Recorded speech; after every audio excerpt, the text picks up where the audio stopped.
Buenas noches, queridas amigas, buenas noches, queridos amigos, bienvenidas, bienvenidos aquí al plató de La Noche Negra, Aragón TV. Ustedes ya nos conocen, el programa del misterio, la fantasía, el enigma, todos aquellos géneros que nos hacen a veces sufrir, pero no siempre, estremecer casi siempre, reflexionar, soñar y sobre todo disfrutar con esta combinación de cine y literatura, en este caso muy bien representada por nuestro invitado Gustavo Martín Garzo, al cual damos las buenas noches. Buenas noches. En tus novelas abundan los personajes infantiles, niños, niñas, pero ¿cómo fue el Gustavo niño? ¿Cómo era tu infancia en aquellos pueblecitos de Castilla? Estamos hablando de los años 60, que no había prácticamente avance ninguno, se convivía con los animales, con el campo, con la naturaleza.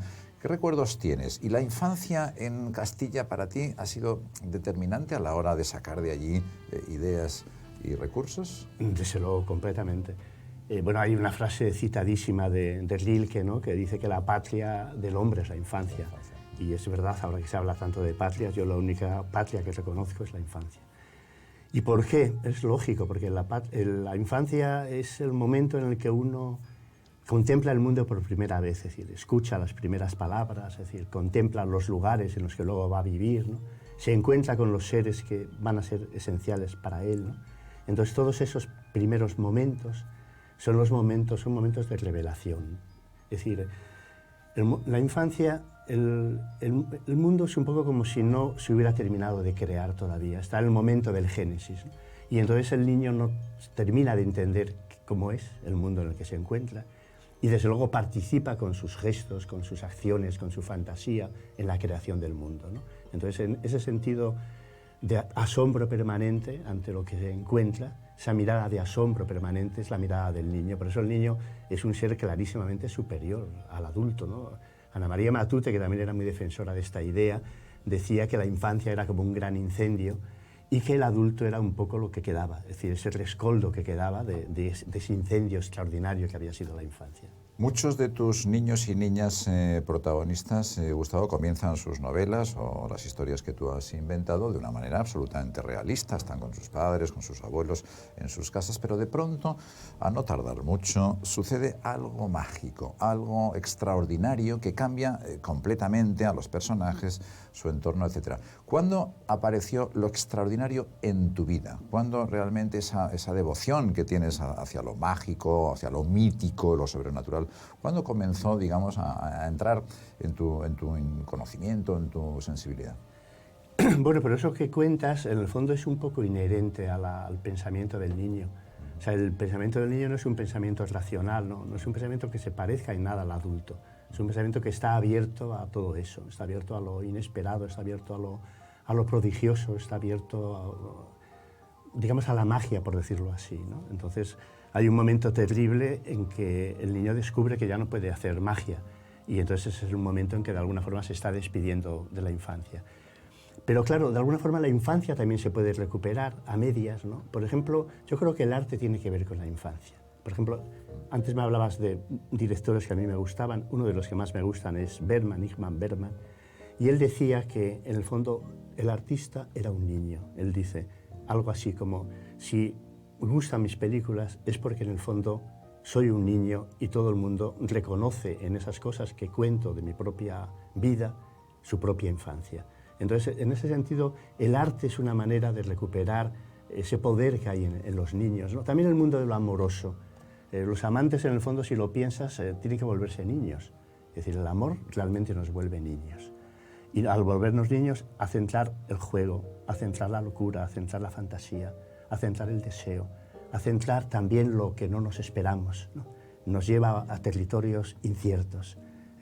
Todos los momentos intensos de nuestra vida nos llevan a lugares insospechados donde no sabemos muy bien lo que nos va a pasar. Esos son los lugares interesantes. Si hay un niño famoso, Gustavo, ese es el niño Jesús, que aquí no sale en el lenguaje de las fuentes. Es una novela por la que te dieron el Premio Nacional de Narrativa de 1995. Es una novela que yo he leído varias veces, que siempre me fascina y que cuenta la historia de San José y la Virgen María, y la cuenta el propio carpintero, el propio San José. Y hay una escena que no me resisto a contar a nuestros espectadores, porque los ángeles se quedan con ellos, conviven con la Virgen y con San José y preparan la comida. Y un día vuelve San José del taller de carpintería y ve a uno de los ángeles que está cocinando, mete las manos en el fuego, pero las manos no se queman, ¿no? En ese momento tú estás jugando ya con la religión, el mito. Bueno, aquí realmente hay un Martín Garzo, yo creo que ya muy artista, muy pletórico y al mismo tiempo muy inquietante y turbador. Esas son mis sensaciones como lector. Sí, bueno, vamos a ver, lo que pasa es que en esa historia que de alguna forma es una historia que es un pilar de nuestra cultura, ¿no? De la cultura occidental, ¿no? La Biblia, ¿no? Es uno de los pilares, digamos, de nuestra cultura, ¿no? Lo queramos reconocer o no, ¿no? Entonces esa historia que forma parte del Nuevo Testamento, ciertamente ahí hay un personaje que es el personaje José, del que apenas se dice nada. O sea, es un personaje que está oculto por una nube o por una manta de silencio. Pero claro, eso le vuelve literario, porque lo literario siempre es aquello que está oculto, aquello que no se dice, aquello que se calla. Entonces, antes hablaba del cuarto de Barba Azul.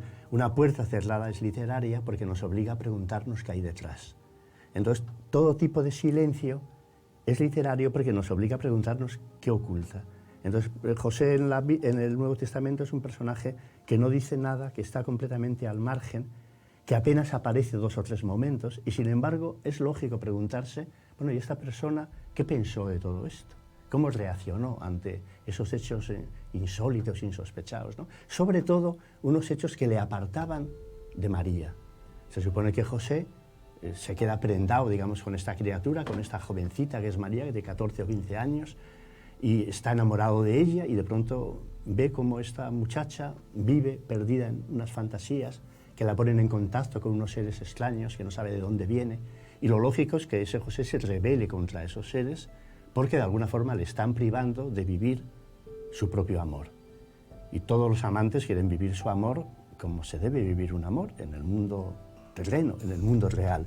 Y entonces, por lo tanto, los ángeles se transforman en rivales suyos. Y José no se va a llevar bien con ellos. Pero bueno, esto que puedes decir, bueno, pues es una invención porque no está en el Nuevo Testamento, pero por otra parte es una invención coherente con esa historia. Porque de alguna forma bien podemos pensar que todo esto es lo que no se cuenta, lo que no sabemos, lo que no se dijo de esa historia de la que sí que se contaron otras cosas. El mágico mundo de este extraordinario escritor, al que están ustedes empezando a conocer un poco más en profundidad, tiene una materialización artísticamente muy destacada en su estilo, en su prosa. Martín Garzo escribe prodigiosamente bien, es una prosa muy propia, muy especial, es muy limpia, al mismo tiempo muy profunda. Yo creo que es un estilo muy depurado, Gustavo, y quería preguntarte un poco por tu técnica a la hora de plantearte un nuevo libro, ¿no? ¿Es un estilo que realmente al que has llegado después de muchos años de trabajo? ¿También era inherente en tu forma de expresión? Bueno, no, yo creo que es un estilo que surge básicamente del trabajo, es decir, de estar sobre cada frase, sobre cada párrafo, una hora y otra hora y otra hora. Yo soy muy laborioso escribiendo. Y es verdad que he escrito muchísimos libros, incluso a lo mejor más de la cuenta, casi me avergüenzo de todos los libros que he escrito. Pero, sin embargo, si he escrito tantos libros es porque dedico mucho tiempo a la escritura. Es decir, dedico muchas horas al día a escribir. Y entonces, claro, aunque consigas escribir un folio en un día, toda una mañana de trabajo, normalmente mi mañana de trabajo pues suele ser como de 9 a 2, o sea, en torno a 5 horas. 5 horas un folio. Entonces me doy por satisfecho si lo consigo. Pero claro, un folio al día, al mes son 30, a los 6 meses son 180, y en un año tienes una novela.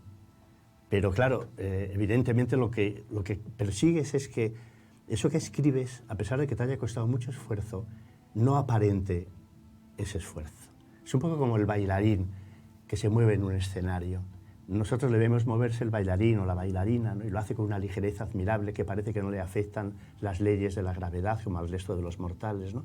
Sin embargo, luego te enteras que para ponerse de puntas han tenido que sangrar por los pies, que hay horas y horas de ensayo, y gracias, digamos, a todo ese esfuerzo y a ese ensayo, luego consiguen que aquello que hacen parezca que han nacido así, que es un don de la naturaleza que han recibido, ¿no? Y no es un don, sí. No es un don, es mucho trabajo. Me estabas recordando a otro célebre Gustavo, a Gustavo Flaubert. Ah, bueno, en efecto. Que si tú haces 200 palabras en un día, él, cuando su mujer le pregunta, ¿qué tal hoy, querido? ¿Qué tal el trabajo? Dice, muy bien, cariño. Dice, hoy he quitado un adjetivo. Sí, sí, sí. Eso era todo lo que había hecho, ¿no? Sí, pero... tiene a Augusto Monterroso, que también era un escritor mínimo, porque escribía cuentecitos muy breves, sí, ¿no? Sí, sí. Y uno de esos cuentos dice algo así como, hoy me siento un Balzac, he escrito una línea más. Vamos con los personajes femeninos. Hemos hablado de la infancia y de los niños, Gustavo, pero las mujeres son muy protagonistas en tus novelas. Aquí en la última tenemos a Claudia, que es la que protagoniza La rama que no existe. Es una mujer actual, una profesora. La sitúas en un terreno que conoces muy, muy bien, en el Parque de Ollambre, en Cantabria, bueno, nieblas, rías.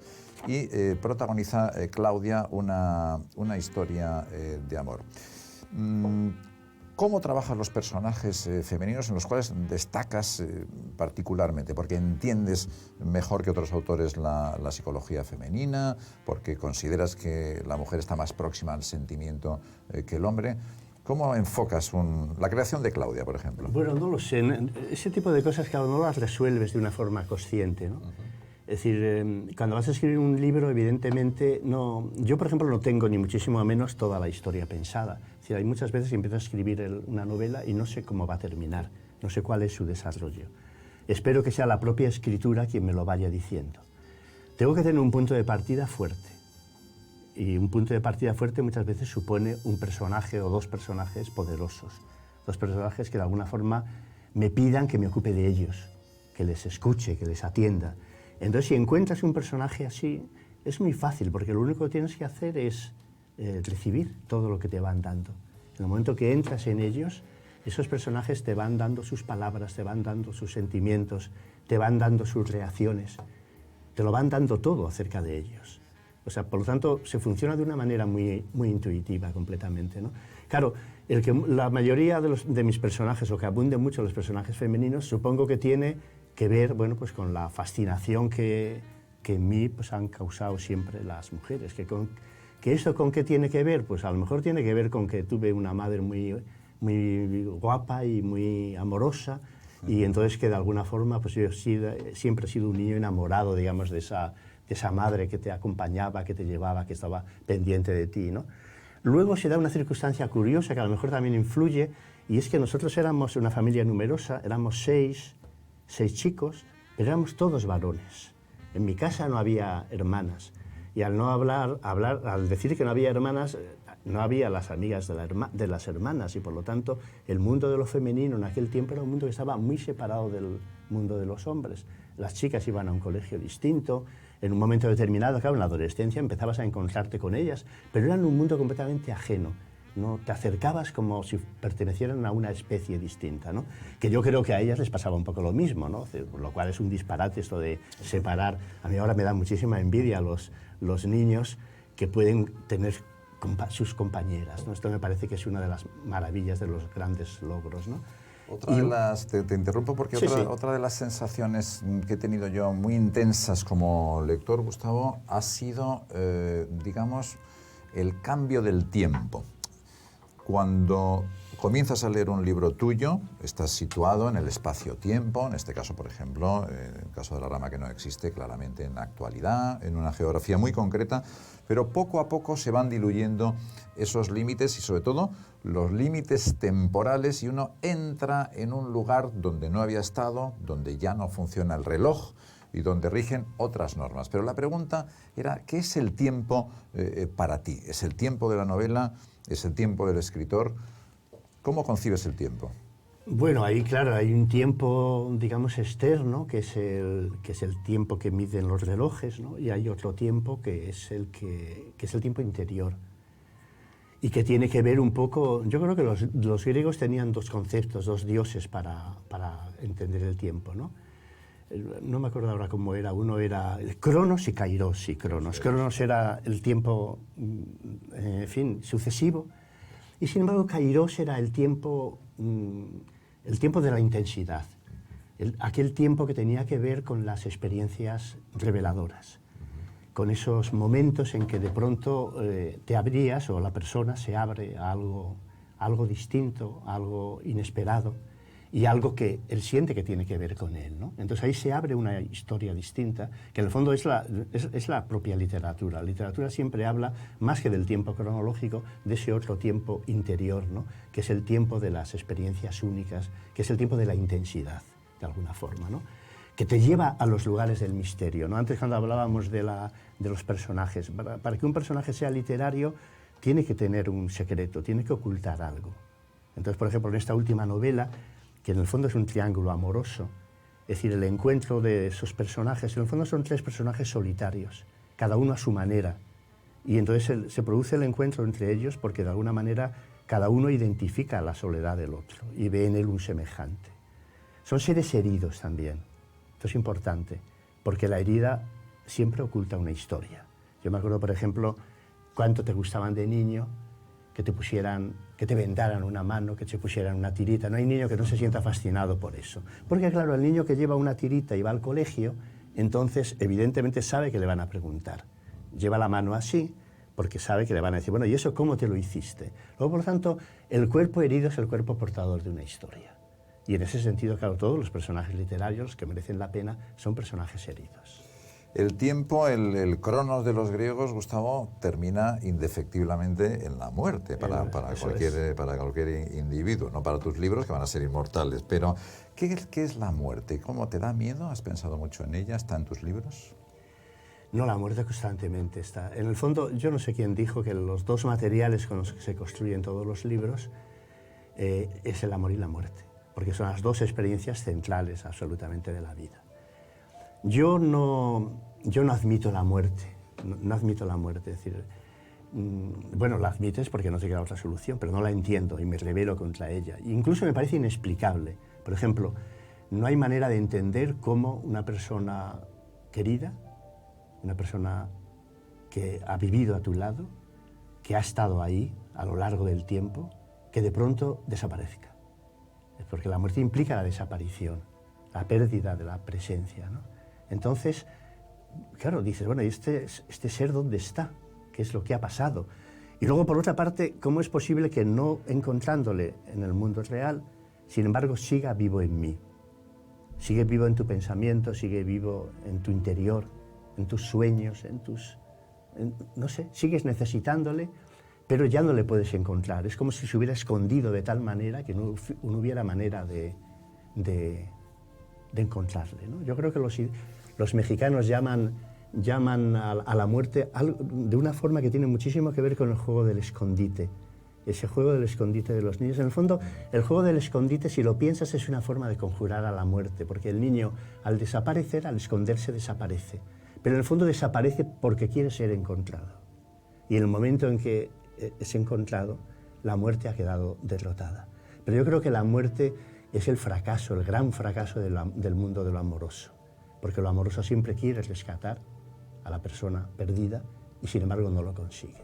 Por eso una de las historias más estremecedoras es la historia de Orfeo. Orfeo cuando tiene que descender de los mitos griegos en busca de Eurídice al mundo de los muertos. Esa es una historia y lo hace a través del arte, a través de su música. Es como consigue llevarla consigo. Lo que pasa es que le ponen esa prohibición, no debes volverte para mirarla, y él dicen que no se puede contener y se vuelve y al volverse la pierde. Pero es muy raro, esta historia habría que preguntarse por qué se vuelve. No está nada claro por qué se vuelve, por qué la mira, digamos, en ese momento, ¿no? A lo mejor es ella quien se lo pide, vuélvete porque sabe que ese momento de intensidad, si los dos van juntos, digamos, al mundo real, pues no se va a poder repetir de nuevo, ¿no? Porque los dos cuelgan de una rama que no existe, de una gran fragilidad. Tú eres un gran conocedor de los mitos, no solo de los mitos griegos, de las antiguas religiones, y civilizaciones.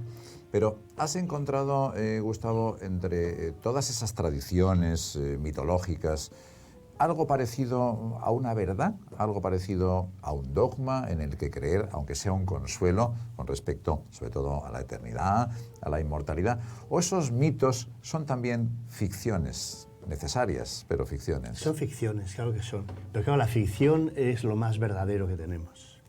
Sí, sí. Decía Salvatore Quasimodo, los mitos protectores del pensamiento.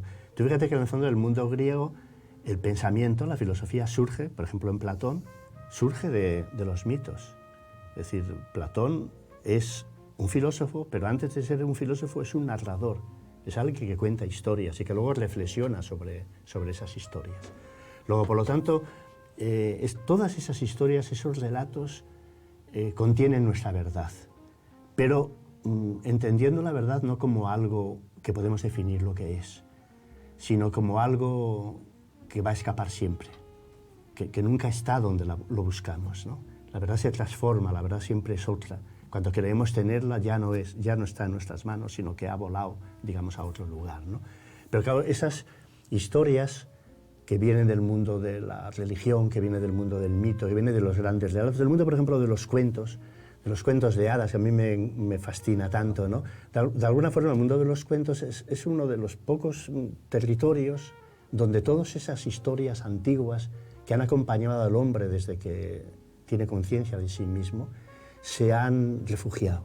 Todas esas historias se han refugiado en el mundo de los cuentos infantiles, ¿no? Que incluso ahora están siendo cuestionados, ¿no? Pues porque, en fin, con teorías que yo no comparto, digamos, en absoluto, ¿no? Porque se hacen interpretaciones completamente literales y esas historias tienen un valor simbólico, ¿no? Es decir, cuando hay alguien desde cierto, voy a llamarlo pseudofeminismo, porque no me parece un feminismo de verdad, por ejemplo, se meten con una historia tan extraordinaria como La Bella Durmiente, porque dicen que ya estamos hartos de que la Bella Durmiente sea siempre una muchacha pasiva que está esperando la llegada de un príncipe encantador que la despierte con su beso. Pues eso no es entender absolutamente nada, porque a mí me habría dado igual que fuera una Bella Durmiente o un Bello Durmiente, y de hecho en los relatos hay bellos durmientes también, ¿no? Pero claro, la Bella Durmiente simboliza otra cosa mucho más importante, simboliza nuestra vida dormida. En cada uno de nosotros hay una vida dormida que espera despertar alguna vez, siempre en función de algún acontecimiento exterior. Esto lo hablamos, digamos, ayer en el encuentro en el Corte Inglés, ¿no? Cuando realmente yo comentaba que en cada uno de nosotros hay una vida que no hemos vivido. Todo lo que no hemos vivido, ¿dónde está? Permanece en un estado de latencia y en determinados momentos despierta. Pues eso que despierta es lo que simboliza la Bella Durmiente. Ustedes están, como yo, resultando cautivados por la magia de este extraordinario escritor, muy hipnótico, como su propia prosa, lleno de sutilezas, lleno de recursos, lleno de una magia que lo hace único y universal. Insisto, es de nuestros mejores, sin duda, escritores en lengua española contemporáneos. Gustavo, una última pregunta para cerrar la noche negra con algún proyecto, aunque yo sé que a ti el futuro, la realidad, son elementos que no, pero bueno, ¿cuál va a ser el próximo motivo por el cual te vamos a entrevistar? ¿Novela? ¿Vas a escribir cuentos juveniles? Sí. ¿Vas a hacer algún guión de cine? Bueno, hoy me encantaría, desde luego mi pasión es el cine, sí que me encantaría poder... Yo siempre he dicho que soy un novelista porque soy un director de cine frustrado. Lo que más me habría encantado habría sido ser director de cine, ¿no? Pero en fin, no sé si ya es demasiado tarde para mí, ¿no? Pero bueno, lo que va a salir ahora es un librito un poco de ensayos, ¿no? Que saldrá en Galaxia Gutenberg, ¿no? Es lo más inmediato, ¿no? Y luego sí, estoy muy metido en una novela que en fin todavía no sé exactamente lo que me va a durar, ¿no? Pero una novela que tiene que ver con un libro que para mí es un libro esencial, que es Las Mil y una Noches. Las Mil y una Noches son las mil y una historias. Las Mil y una Noches hay dos cosas importantes. Primero, que Sherezade, que es quien cuenta esas historias al sultán, salva su vida contando historias. O sea, puede vivir gracias a ese contar interminable. Y en el fondo la vida es un poco así, ¿no? Vivimos en la medida en que somos capaces de transformar nuestra propia historia en un cuento que los demás puedan escuchar con gusto, ¿no? Y somos capaces de añadir un cuento a ese cuento que hemos contado, y otro más, y otro más, y otro más. Y en el fondo, esas 1001 historias, que es un poco las historias, todas las historias que pueden existir, son las que dan cuenta de nuestra vida. Por aquello de que ninguna vida, ni siquiera la del más insignificante de los hombres, cabe en una sola historia. Necesitamos muchas historias para contar la historia escondida de ese órgano extraño y misterioso que es nuestro propio corazón. Pues mientras Gustavo va terminando el nuevo libro, lean maravillosa novela, La rama que no existe, la última de las suyas, pero por favor háganme caso, no olviden leer El lenguaje de las fuentes, sin ninguna duda una de las obras maestras, lo digo completamente en serio, de la literatura española contemporánea y de todos los tiempos. Un placer haberte tenido aquí, mago, hechicero, Gustavo Martín Garzón, hasta siempre. Muchas gracias, Juan, muchas gracias.